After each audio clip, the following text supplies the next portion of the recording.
I don't care if he helped the military. He doesn't even own a smartphone. That's what one of the developers said. Loud enough for Jeremiah Green to hear. A 73-year-old black man. A war veteran. A man who had cleared a landing field for helicopters every week for 50 years. But all they saw was a stubborn old farmer standing in the way of their billion-dollar dream. And when he tried to speak at the zoning meeting, they cut his mic after 30 seconds. The land will be better used, one official said. The next morning, Jeremiah quietly posted a wooden sign in his field, and less than 24 hours later, an Apache helicopter appeared over the trees. Loyalty used to mean something in this country, but to those who only saw dollar signs and skin color, it meant nothing at all. Jeremiah Green, a 73-year-old black farmer from the outskirts of Charleston, had spent a lifetime maintaining a hidden military landing zone on his family land, a tradition passed down over 3 generations since World War II. Then one day, a formal eviction notice showed up at his door, but just 24 hours later, the whirring of Apache rotor blades tore through the quiet skies above the field that had been dismissed as worthless. And everything changed. Jeremiah lived on land his grandfather had cleared by hand, over 900 acres in a part of South Carolina called Rolling Creek. While the farms around him were steadily swallowed by suburban expansion and high-end tech complexes backed by white-owned investment groups, the Green Farm remained untouched. It wasn't just a place to grow crops. It was an unofficial military landing site, used for generations of helicopter training, night exercises, and emergency drills.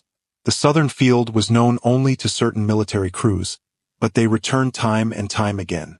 Jeremiah kept the field cleared and the markers lit, year after year without contracts or compensation. Just the quiet duty of a man who once served overseas and never forgot what it meant. Every week without fail, Jeremiah would mow the training zone, test the landing lights, and keep the radio channel open. His wife, Clarice, brewed coffee and made sandwiches for the flight crews who stopped in for briefings or rest. "You can't train heroes on an empty stomach," she'd say. For over 4 decades, they lived in quiet service, never asking for anything in return. But that changed the day Langford Realty, a white-led real estate conglomerate out of California, announced plans to buy out the entire area. Jeremiah's land was the last parcel they needed for their new, mixed-use, multicultural innovation district. They offered a price well above market value. But Jeremiah only glanced at the paper and shook his head. "This ain't just land," he told them. "It's memory, the sweat, its purpose." But they didn't care. To them, he was just an old black man clinging to the past. A week later, the notice came, not from a federal agency but from the local zoning commission, a board with no black representatives and no interest in the field's history. Jeremiah sat silently at the kitchen table, holding the notice in one hand, while Clarice stood behind him, her hand resting gently on his shoulder. The letter was plain. Property marked for seizure under public development interest. No mention of the pilots who'd trained there. No mention of the decades of quiet service. Just a few cold words on cheap paper. That evening, Jeremiah walked out to the southern field and hammered a wooden sign into the soil. His hands trembled, but each letter he carved was deliberate. The steadiness of a man who had once faced live fire and never flinched. Military training field closing, Green Family Service since 1944. Underneath it, he pinned a small handwritten note with a rusted nail. "Thank you for letting us serve." Jeremiah didn't tell anyone at first. Not the military, not the town, not even the few neighbors who still waved at him from across the fence lines. He just kept doing what he'd always done. That week, he walked the southern field as usual, checking the soil and realigning the old signal beacons. But those who knew him could sense the change. His posture wasn't the same. When he radioed the inbound crews, his voice cracked. He lingered a little too long by the sign he'd posted. The crews noticed too. Lieutenant Alvarez, who'd done 3 rotations in Iraq, paused longer than usual before takeoff that night. "Is this for real?" he asked, pointing at the wooden sign. Jeremiah just nodded. He didn't say much, but his eyes held decades of quiet heartbreak. Clarice stopped making sandwiches that week. Not out of protest. She just couldn't bring herself to. The kitchen felt too heavy. The scent of brewed coffee only reminded her of the nights when the young flyers would come in shivering from cold night runs, calling her Ma Green like she was their own. Now, she sat at the table holding her coffee in silence, her free hand resting on the eviction notice like a ghost she couldn't shake. A young local journalist, Simone Pratt, came by that Thursday. She'd seen the sign from the road and felt compelled to learn more. She was just 24, freshly out of college, but she carried herself with the urgency of someone who knew what erasure looked like. She took pictures of the field, the old beacon lights, the carved sign, and the handwritten note. Then she sat with Jeremiah and Clarice at their kitchen table and asked, "When did it start?" Jeremiah exhaled.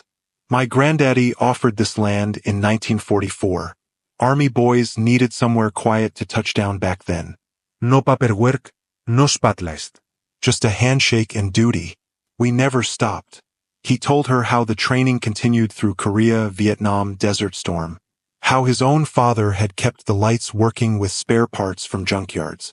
How Jeremiah himself used his army pension to buy the modern markers after they rusted out. "We weren't in it for medals," he said. "We just wanted to help em come home in one piece." Simone wiped her eyes and asked for permission to publish the story. Jeremiah shrugged. "It won't stop what's coming. But if someone remembers, I guess that's something." The article went live on Saturday morning under the headline, "The Hidden Field. One black family's quiet service to America's pilots." First, nothing happened. A few likes, some quiet shares. But then, it hit military circles. Someone posted it in a veterans group, and from there it went wide. Pilots from different generations began commenting, sharing stories about night runs on the green field. One caption read, "We trained there. We survived because of them. And now they're getting pushed off their own land." Veterans began tagging officials. Even active service members shared it discreetly. Back at Rolling Creek, Jeremiah didn't follow the storm. He still used a flip phone. Clarice only skimmed headlines someone printed out for her. They didn't dare hope. Not yet.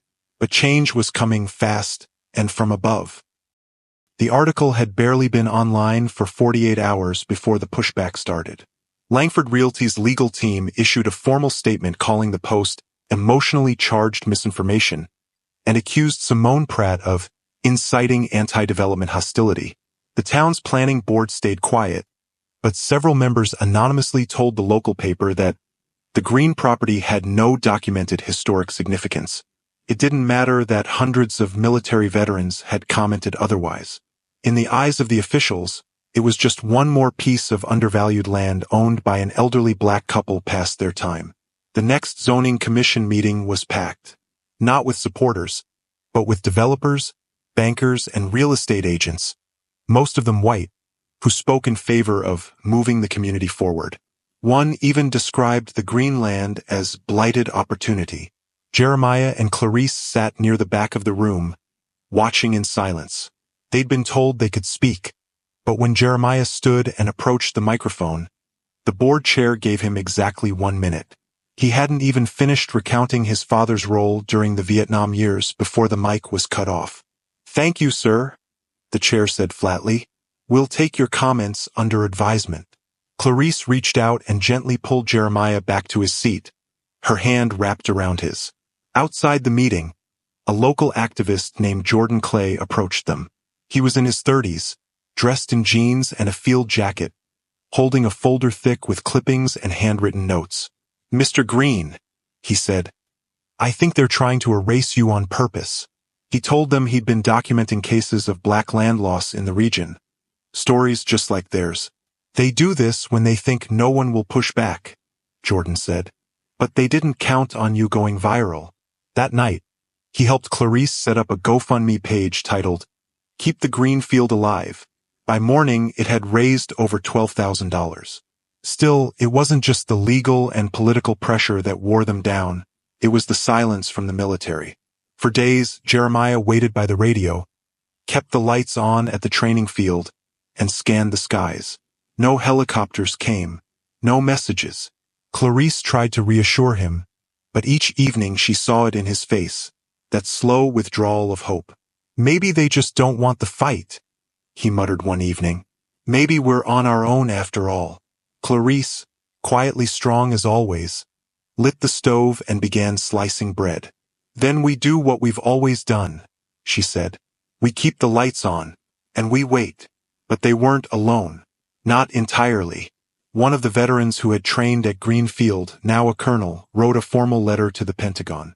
Another posted a video standing beside a framed photo of Jeremiah from decades past. He helped us train when no one else would, he said. He didn't ask for a thing. And now we're about to bulldoze his legacy. Video caught fire. Military blogs picked it up. Then came the phone calls. Reporters. Retired generals. Advocacy groups. And finally, one quiet message from a restricted number on Jeremiah's old landline. Clarice answered first. She listened, said nothing, and handed the phone to her husband. It's for you, she said, her voice trembling. They said it's the Pentagon. The voice on the phone was steady, low, and unmistakably authoritative. Mr. Green, this is Colonel Raymond Wallace from the Office of the Joint Chiefs. May I speak with you for a moment? Jeremiah froze. He had heard that tone before, decades ago when real decisions were being made, not by press releases but by men in uniform who remembered what loyalty looked like. Yes, sir, Jeremiah replied quietly, gripping the phone with both hands. The colonel didn't waste time. I saw the article. We've had our share of politics lately, but there are things that should never get lost in the shuffle. I'd like you to tell me about the field. And so Jeremiah did. For 20 straight minutes, he spoke like a man pulling memory from his bones. About the generations of pilots, the foggy nights, the breakdowns mid-hover, the smell of diesel and earth. Clarice stood nearby, eyes on her husband, watching his shoulders straighten just slightly as he told the story of his life's quiet service. When he finished, there was silence. Then the colonel spoke again. You won't be alone in this, Mr. Green. Give me 24 hours. The next morning, Clarice woke before dawn to find Jeremiah already outside. His boots wet with dew, raking the edge of the southern field. He hadn't said much after the call, just nodded once and went to bed. But something in his gait was different now.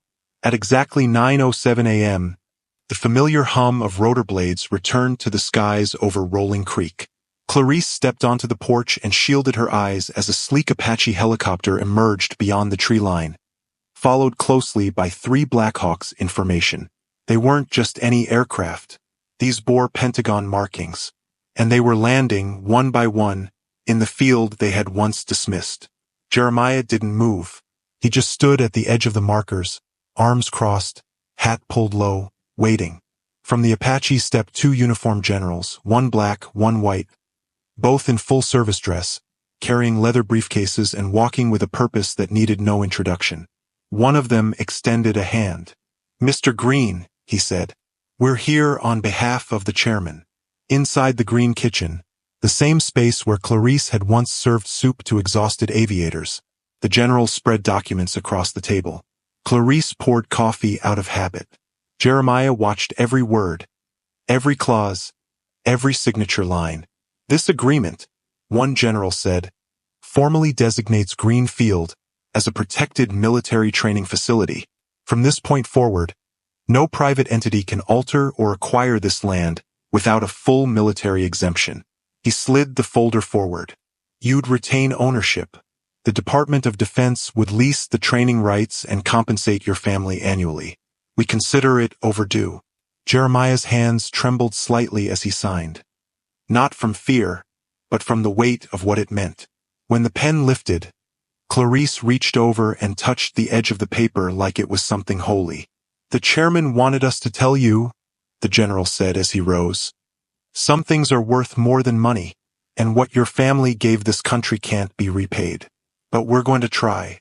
The very same afternoon, the helicopters lifted again, this time heading straight toward the Langford Realty offices across town.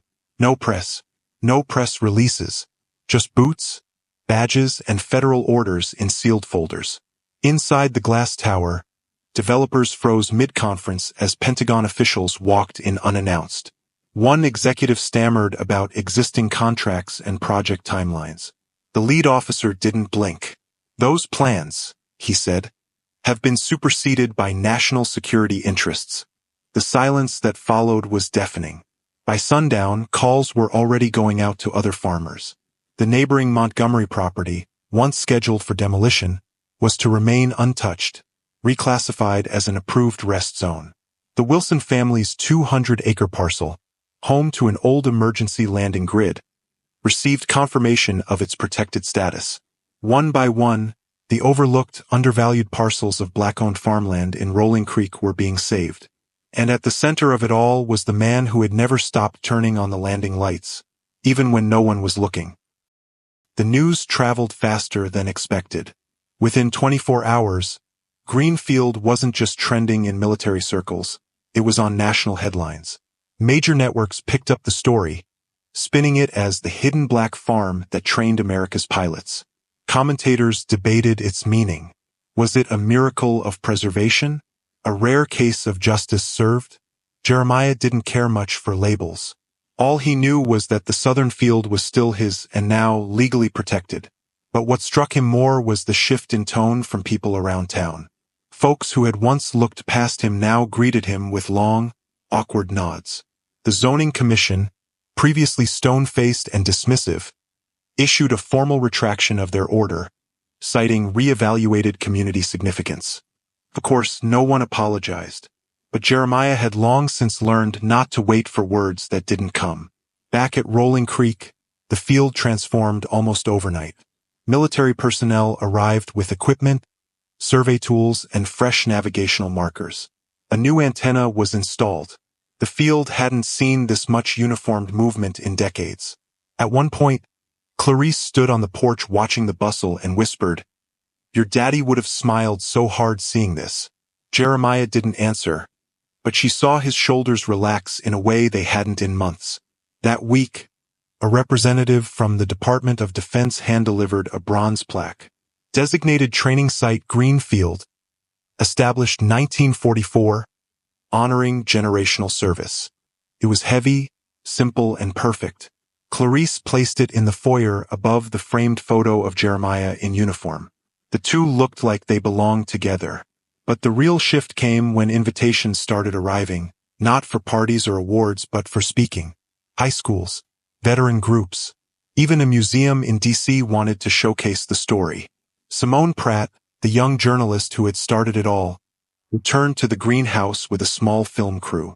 She asked to record a short documentary. Not just about the military, she said, but about what it means to preserve legacy when no one else will. Jeremiah was hesitant at first. He wasn't used to cameras. But Clarice leaned in and said, "They need to hear it from you, not from the papers." So he did. He walked the camera crew across the southern field, pointed out the lights, the markers, the posts he'd replaced 3 times in 20 years. "It wasn't glamorous," he said softly. "It was just right." Meanwhile, the fallout at Langford Realty was swift. News outlets ran footage of their executives fumbling through interviews, avoiding questions about racial disparities in development deals. A whistleblower from inside the company revealed emails showing that Greensland had been referred to internally as low resistance due to demographics and age. That alone sparked calls for investigation. Petitions circulated demanding state oversight of real estate practices in black rural communities. Langford's reputation plummeted, and several of its planned developments were suspended indefinitely. And still, through it all, Jeremiah kept mowing the field every Friday. Clarice kept brewing coffee. Then came a moment no one expected. During a televised ceremony at the South Carolina State House, where the Greens were invited as honorary guests, a figure in uniform stepped forward, the chairman of the Joint Chiefs himself. He approached the microphone and said, "There are those who serve with medals and those who serve with silence. And sometimes the ones we forget are the ones who built the foundation we stand on." He turned to Jeremiah and added, "You didn't just protect land. You protected legacy. You helped keep this country ready, one helicopter at a time." The crowd stood. Clarice wept quietly. Jeremiah just tipped his head once, humble to the end. But in that moment, Every person in the room knew. The story wasn't just about preserving a field. It was about remembering who gets forgotten when history is written too quickly. The field looked no different that morning. Same low brush, same stretch of sky, same rusted gate creaking in the breeze. But something in the air had shifted. A quiet dignity lingered, the kind that didn't need banners or medals to make itself known. Jeremiah stood by the tree lean with his grandson Malik, a lanky 17-year-old with his father's sharp eyes and his mother's quiet intensity. Together, they watched as the first training crew of the day hovered in. The Blackhawks moved with precision, their descent practiced, steady. Malik leaned in. They always land like that? Jeremiah smiled faintly. When they're trained right, they do. The boy nodded. And you trained the trainers. That made Jeremiah laugh short, proud. A sound not heard in the field for too long. Clarice had returned to her routine too, though she moved slower these days. She was back to brewing coffee for the visiting crews, organizing wrapped sandwiches in neat stacks like she always had. But now they had help. Volunteers from the local college came out once a week. Junior ROTC cadets offered to repaint the old fencing. The landing markers were upgraded, solar-powered now, but Jeremiah insisted on checking them by hand. Malik joined him every Saturday, boots dusty, voice full of questions. "Why here, Grandpa?" he asked once. "Why not some base or government place?" Jeremiah looked out over the open field, soft wind cutting through the tall grass. "Because the people who know how to serve," he said, "don't wait for permission." In the barn, the old wooden sign still hung where Jeremiah had first nailed it months ago. Military training field closing, Green Family Service since 1944. Below it, the handwritten note was yellowing now, but still legible. "Thank you for letting us serve." Visitors often paused there. Some took pictures. Others just stood silently, hats in hand.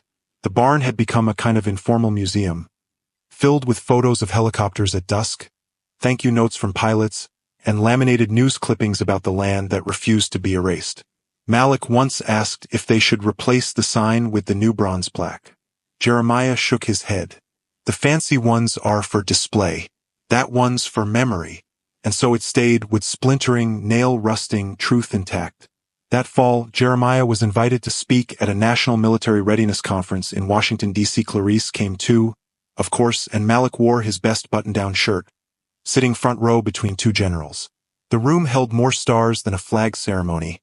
But when Jeremiah stepped up to the microphone, he didn't talk like a man impressed by titles. He cleared his throat, adjusted his hat, and began. "I was never supposed to speak in rooms like this. Most folks like me weren't. We worked the land, kept our heads down, and did what needed doing. My granddaddy cleared that field with a mule and a borrowed shovel. My father kept it lit with car battery power. I just held the line. I didn't ask for much.